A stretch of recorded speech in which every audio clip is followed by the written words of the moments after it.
बोल बांके बिहारी लाल की जय। सबको राम राम जी, जय श्री कृष्ण, राधे राधे।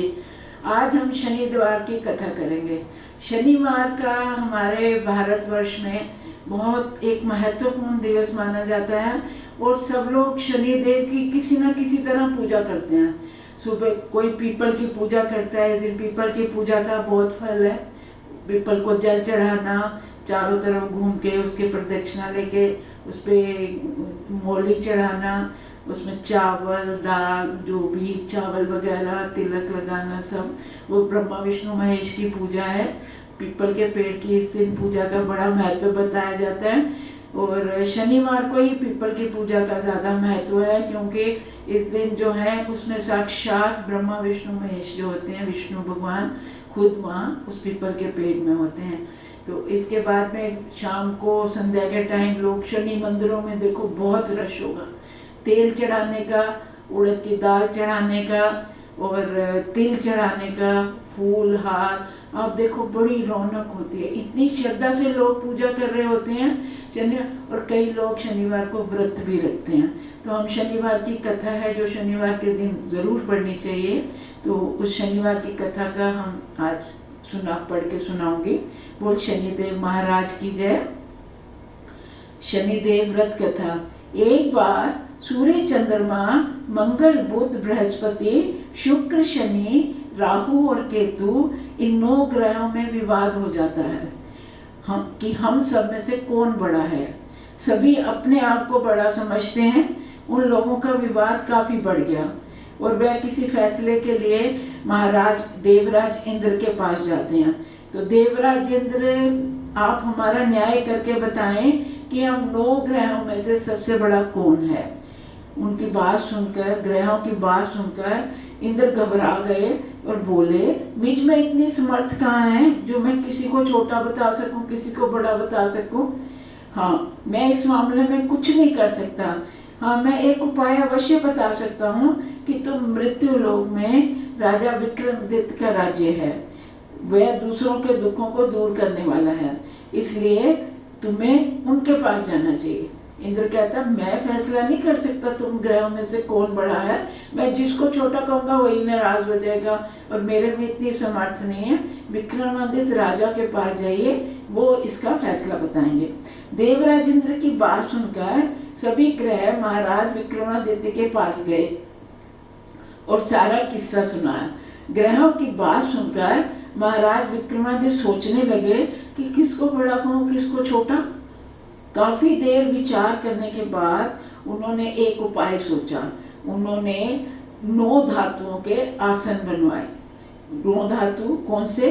सोना, चांदी, कांसा, पीतल, राम, जस्ता, अभ्रक, लोहा आदि 9 धातुओं को 9 आसन बनवाए और उनको क्रम से लगा दिया। सोने का आसन सबसे आगे और लोहे का आसन सबसे पीछे। जिन जिन की जैसी जैसी वैल्यू थी उसी हिसाब से उन्होंने क्रमानुसार लगा दिया कि तुम अपने अपने आसन पर बैठो। जिसका आसन सबसे पहले वो सबसे बड़ा, जिसका आसन सबसे पीछे वो सबसे छोटा। इसके बाद राजा ने ग्रहों से कहा, आप सब अपने अपने आसनों पर बैठ जाइए। जिसका आसन सबसे आगे है उसको सबसे बड़ा और जिसका सबसे पीछे है उसको सबसे छोटा समझिए। क्योंकि लोहे का आसन सबसे पीछे था और वह शनिदेव का आसन था, तो शनिदेव समझ के राजा ने मुझे सबसे छोटा बना दिया। उन्होंने कहा, राजन तू मेरे पराक्रम को नहीं जानता।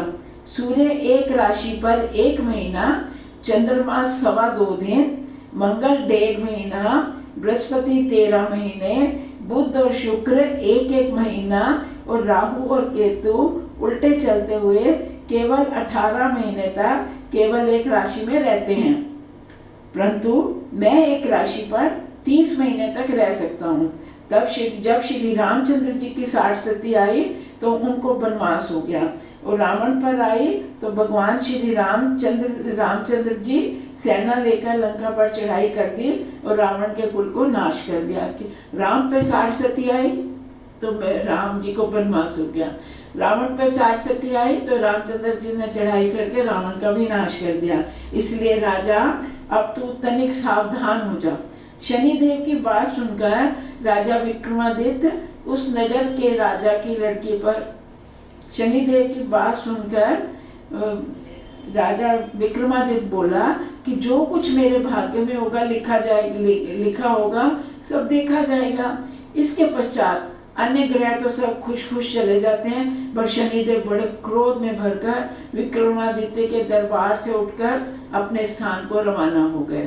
कुछ समय के बाद जब महाराज विक्रमादित्य पर साढ़सती आई तो शनि ने व्यापारी का रूप धारण करके अनेक तरह के सुंदर घोड़ों के साथ महाराज विक्रमादित्य की राजधानी में पहुंचे। जब राजा पे साढ़सती आई तो शनिदेव स्वयं घोड़ों के सौदागर बन के विक्रमादित्य के राज्य में जाते हैं। राजा ने व्यापारी के पास आकर उन दोनों को देखा। राजा उसके पास आते हैं घोड़ों को देखने के लिए व्यापारी के पास, और उनमें से एक सुंदर घोड़े को पसंद किया और सवारी के लिए उस पर चढ़ा। राजा को एक घोड़ा अच्छा लगा, उन पे उन्होंने सवारी करने के लिए उनके ऊपर चढ़े। बस राजा के उस पर चढ़ने की देरी थी कि घोड़ा हवा हो गया और जंगल में राजा को गिराकर अदृश्य हो गया। अब राजा जंगल में मारा मारा फिरने लगा। भूख और प्यास ने भी उसे बेहद सताया। इतने में कहीं से एक ग्वाला निकला, उसने राजा को पानी पिलाया। पानी पीने के पश्चात राजा ने ग्वाले से नगर का मार्ग पूछा। ग्वाले ने राजा को सीधा रास्ता बता दिया। राजा शहर पहुंचा और एक सेठ की दुकान पे जाके बैठ गया। सेठ ने जब उसका नाम और ग्राम पूछा तो राजा ने कहा, मेरा नाम वीका है और मैं उज्जैन का रहने वाला हूँ। सेठ ने उसे कुलीन मनुष्य समझकर जलादि पिलाया। सेठ की दुकान पर उस दिन बहुत अधिक बिक्री हुई। सेठ ने कहा कि अच्छा कुलीन आदमी लगता है, इसको बिठाया, पानी वानी पिलाया। पर जैसे ही राजा उसके वहाँ बैठा दुकान में तो उसकी उस दिन बहुत अच्छी बिक्री हुई।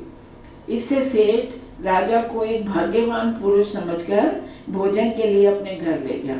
जब वो घर खाना खाने गया उसने कहा, ये तो बड़ा भाग्यवान पुरुष लगता है, तू भी घर चल हमारे साथ। भोजन करते समय राजा ने देखा कि एक सोने का हार खूंटी के साथ लटक रहा है और खूंटी हार को निगल रही है। खाना खाते टाइम जब उसके घर सेठ के घर खाना खा रहे राजा तो क्या देखते हैं, एक खूंटी है, उसके ऊपर हार टंगा हुआ सोने का, वो खूंटी हार अंदर ही अंदर निकल रही है। भोजन के बाद आवश्यकता पड़ने पर सेठ को हार कहीं नहीं मिला, तब उसने यही कहा, हार अवश्य वीका ने ही चुराया। जब सेठ को हार नहीं मिला उसने कहा इसी ने ही चुराया है उस हार को। इस पर 5-7 आदमी विक्रमादित्य को पकड़कर कोतवाल के पास ले गए और कोतवाल ने उनको राजा के सामने उपस्थित कर दिया और बोले, महाराज ये आदमी तो बड़ा भोला प्रतीत होता है, बड़ा भला प्रतीत हो रहा है, ये चोरी नहीं कर सकता। पर सेठ कहता है इसके सिवा कोई आया ही नहीं मेरे घर में। आदमी तो भला प्रतीत होता है, चोर नहीं मालूम होता, लेकिन सेठ का कहना है कि कि चोरी इसी ने की है क्योंकि इसके घर में इसके अलावा बाहर का कोई आदमी आया ही नहीं। राजा की आज्ञा अनुसार महाराजा विक्रमादित्य को हाथ काट दिए गए। इसके पश्चात राजा की ये दशा हो गई कि किसी ने पानी मुंह में डाल दिया तो पानी पी लिया, किसी ने खाना डाल दिया तो खाना लग दिया। राजा ने तो उनको हाथ पैर दोनों काट कर चुरंगा बना दिया। महाराज विक्रमादित्य ने हाथ पैर काट कर चुरंगा किया गया। राजा की आज्ञा अनुसार महाराज विक्रमादित्य के हाथ काट दिए गए। इसके पश्चात राजा की ये दशा हो गई कि किसी ने पानी उसके मुख में डाल दिया तो पी लिया, और यदि किसी ने रोटी का टुकड़ा मुख में डाल दिया तो खा लिया। इस प्रकार कुछ काल व्यतीत हुआ तो एक तेली उनको अपने घर ले गया। जब बेचारे ना हाथ ना पैर तो क्या करते हो, तो उन्होंने एक वो तेली उनको ले गया और उसको कोल्लू पर बिठा दिया। महाराज विक्रमादित्य कोल्लू पर बैठे हुए दिन भर बैल हाँकते। जब राजा की बुरी दशा समाप्त हो गई, अब शनिदेव के जो पूरा समय था राजा पर समाप्त होने वाला था, तो एक रात उनको वर्षा ऋतु के समय एक मल्हार राग गा रहे थे। वो कोल्लू पर बैठे बैठे एक रात मल्हार राग गाने लगे। उनका गाना सुनकर उस नगर के राजा की लड़की उन पर मोहित हो गई और अपनी दासी को इस बात का पता लगाने के लिए भेजा कि देखो इस समय कौन मल्हार गा रहा है। दासी ने महल में आकर राजकुमारी को सब वृतांत बताया कि ऐसे ऐसे एक तेली के घर कोल्लू के ऊपर एक आदमी जिसके हाथ पांव नहीं हो वो गा रहा है। राजकुमारी ने प्रण कर लिया कि यदि विवाह करूंगी तो मैं उसी चौरंगिया के साथ ही करूंगी। और अगले दिन से राजकुमारी ने अनशन व्रत कर लिया, कह रही शादी करूंगी तो उसी से करूंगी और किसी से नहीं करूंगी। दासी ने रानी को सब हाल सुना दिया। रानी तुरंत राजकुमारी के पास पहुंची और उसके दुख का कारण पूछा। दासी जो थी वो रानी के पास भागती भागती गई, उसको सारा हाल बता दिया और रानी भी भागती भागती राजकुमारी के पास आई और उसके दुख का कारण पूछा कि बेटी क्या दुख है तेरे को। राजकुमारी ने कहा माता जी मैंने प्रण कर लिया है कि अमुक तेली के घर जो चरंगिया है उसी के साथ विवाह करूंगी। रानी ने चिंतित हो ये बात राजा को बताई। रानी को बड़ी चिंता होगी कि ये क्या प्रण, वो राजा को बताती है। तब राजा ने भी समझाया। उसने कहा पुत्री मैं अभी देशांतर से अपने दूत भेजकर गुणवान और रूपवान राजकुमार तेरे साथ विवाह ढूंढकर तेरा विवाह उसके साथ करूंगा। मैं अभी दूत भेजता हूँ, रूपवान गुणवान लेके आएंगे, उससे तेरा विवाह करूंगा। जो बात तूने सोची है तुम जैसी राजकुमारी को शोभा नहीं देती। आप राजकुमारी होकर एक तेली के घर चौरंगिया से, ये बात आपको शोभा नहीं देती। इस पर राजकुमारी ने कहा पिताजी यदि आप इस संबंध में अधिक कुछ कहेंगे तो मैं अपने प्राण त्याग दूंगी, परंतु दूसरा वर नहीं करूंगी। राजा ने उसी समय तेली को बुलाया। अब राजा बेबस हो गया कि राजकुमारी तो मानती नहीं है। उसने तेली को बुलाया। तेली को तेरे घर में जो चरंगिया है मैं उसके साथ लड़की का विवाह करना चाहता हूँ। तेली ने कहा महाराज ये कैसे हो सकता है, कहाँ आप राजा, कहाँ मैं तेली, कहाँ वो चौरंगिया जिसके न हाथ न पाँव। राजा ने कहा भाई भाग्य को लिखे को कोई नहीं मिटा सकता है, तुम अपने घर जाकर विवाह की तैयारी करो। अब तेली अपने घर जाके विवाह की तैयारी करने लगा। फिर राजा ने राजकुमारी का विवाह चौरंगिया जो कि राजा विक्रमादित्य होते हैं असल में, उसके साथ कर दिया। रात्रि के समय जब महाराज विक्रमादित्य अपनी मन भावने महल में सोए तो आधी रात के समय शनिवार ने राजा विक्रमादित्य को स्वप्न में दर्शन देके कहा राजन कहो तुमने मुझको छोटा बताकर कितने दुख उठाए हैं।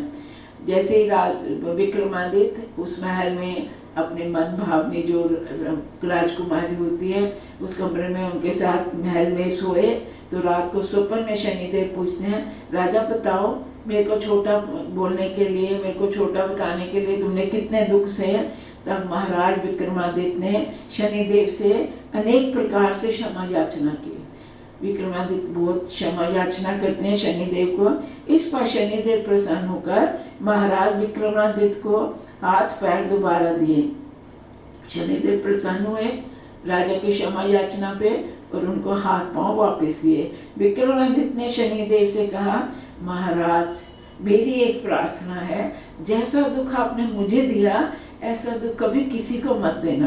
तब शनिदेव ने कहा राजन तुम्हारी ये प्रार्थना मुझे स्वीकार है। जो मनुष्य मेरी कथा सुनेगा, चींटियों को आटा डालेगा, उसके मनोरथ पूरे होंगे। इतना कहकर शनिदेव अंतर ध्यान हो गए। प्रातः काल जब राजकुमारी मन भावने की आंख खुली तो उसने महाराज विक्रमादित्य के हाथ पैर देखे तो आश्चर्यचकित रह गई। सुबह राजकुमारी उठती है, देखती है विक्रमादित्य के तो हाथ पांव है दोनों, तो बड़ी आश्चर्य होता है। उसको चकित देखकर राजा ने अपना सारा वृत्तांत सुनाया। उसको हैरान देखकर विक्रमादित्य उसको सारा सुनाते हैं कि क्या कैसे हुआ और कहा ये भी बतलाया कि मैं विक्रमादित्य हूँ। नगर भर में खूब खुशी दौड़ी, खूब प्रसन्नता मनाई। नगर वालों ने आया, प्रसन्नता की लहर दौड़ा हुआ आया और विक्रमादित्य के चरणों में गिर पड़ा। जब नगर भर में खूब प्रसन्नता थी तो वो सेठ जिसने इनको चोरी का इल्जाम लगाया था, जैसे ही उसने सुना वह दौड़ा दौड़ा आया और विक्रमादित्य के चरणों में गिरकर क्षमा मांगने लगा कि मैंने आप पर चोरी का झूठा दोष लगाया, अतः अब तो आपको जी चाहे मुझे दंड दीजिए, आपको जो ठीक लगता है मुझे दंड दीजिए, मेरे को क्षमा कर दीजिए, मैंने आपके ऊपर चोरी का झूठा इल्जाम लगाया। राजा विक्रमादित्य ने कहा, सेठ मुझ पर शनिदेव का कोप था। विक्रमादित्य कहते हैं, तू चिंता मत कर, मुझ पर शनिदेव का कोप था, इसमें तुम्हारा कोई कसूर नहीं है। सेठ ने कहा, परंतु मुझको तभी शांति मिलेगी जब आप मेरे घर चलकर प्रीति पूर्वक भोजन करेंगे। सेठ महाराज विक्रम को अपने घर ले गया और बहुत ही बढ़िया पक्का स्वादिष्ट भोजन सामने रखा। जब विक्रमादित्य भोजन कर रहे थे तो सबने क्या देखा, सबको इतना आश्चर्य हुआ कि जो खूंटी पहले हार निगल गई थी और इन पे झूठा इल्जाम लगा था, वही खूंटी अब हार को उगल रही है, निगल गई थी उगल रही है। महाराज विक्रमादित्य ने कहा, जब मुझ पर शनि की दशा थी तब खूंटी ने ही हार निगल लिया था, अब शनिदेव की दशा समाप्त हो गई है, तब खूंटी उस हार को उगल दी है। जब भोजन समाप्त हो गया तो सेठ ने हाथ जोड़कर कहा, मेरे यहाँ एक कन्या है, उसका पाणी ग्रहण आप करिए। इसके बाद सेठ ने अपनी कन्या का विवाह विक्रमादित्य के साथ कर दिया। महाराजा विक्रमादित्य राजकुमारी मनभावनी सेठ की कन्या श्रीकमरी सहित अपनी राजधानी को रवाना हो गए। नगर वासियों ने उनका स्वागत किया। राजा विक्रमादित्य ने नगर में ये घोषणा करवाई, शनिदेव सब ग्रहों में सर्वोपरि हैं, जो कोई इस शनिदेव की कथा को पढ़ता सुनता सुनाता है उसके सब दुख दूर हो जाते हैं। शनिदेव बोल शनिदेव महाराज की जय। शनिदेव जी की आरती। चार भुजा ताहि साजे, गदा हस्त प्यारी, रवि नंदन राजवंदन, यम अग्रज देवा, कष्ट न सो नर पाते, करते तब सेवा। तेज अपार तुम्हारा स्वामी, सदा नहीं जावे, तुमसे विमुक्त जगत में सुख कभी नहीं पावे। नमो नमो रविनंदन, सब ग्रह सिर ताजा, वंशी दश गावे, रखियो प्रभु हमारी लाजा। जय जय जय शनिदेव महाराज, जन के संकट हरने वाले, तुम सूर्य पुत्र बलधारी, भय मानत दुनिया सारी, सादत हो दुर्लभ काज, तुम धर्मराज के भाई, यम क्रूरता पाई जी। धन गर्जन करत आवाज, जय जय शनिदेव महाराज, तुम नील देव विकरारी, भैंसा पर करत सवारी, जन लोग धारे साज, जय जय शनिदेव महाराज। तुम भूपति रंक बनाओ, निर्धन सिर छत्र धराओ, कर लो गधारे साज, जय जय शनिदेव महाराज। राजा का राज मिटाओ, जिन भक्तन को फेर दिवाओ, जग में हो गई है जय जयकार, जय जय शनिदेव महाराज। तुम हो स्वामी हम चरणन सिर करत नमामि, तुम हो स्वामी हम चरणन सिर करत नमामि, पूर्वो जन जनन की आस, जय जय शनिदेव महाराज। ये पूजा देव तिहारी, हम करत दिन भाव से पारी, अंगीकृत करो कृपाल, जय जय शनिदेव महाराज। प्रभु शुद्धि दृष्टि निहारो, क्षमिए अपराध हमारो, है हाथ तिहारे इलाज, जय जय शनिदेव महाराज। हम बहुत विपत्ति घबराए, शरणागत तुम्हारे आए, प्रभु सिद्ध करो सब काज, जय जय शनिदेव महाराज।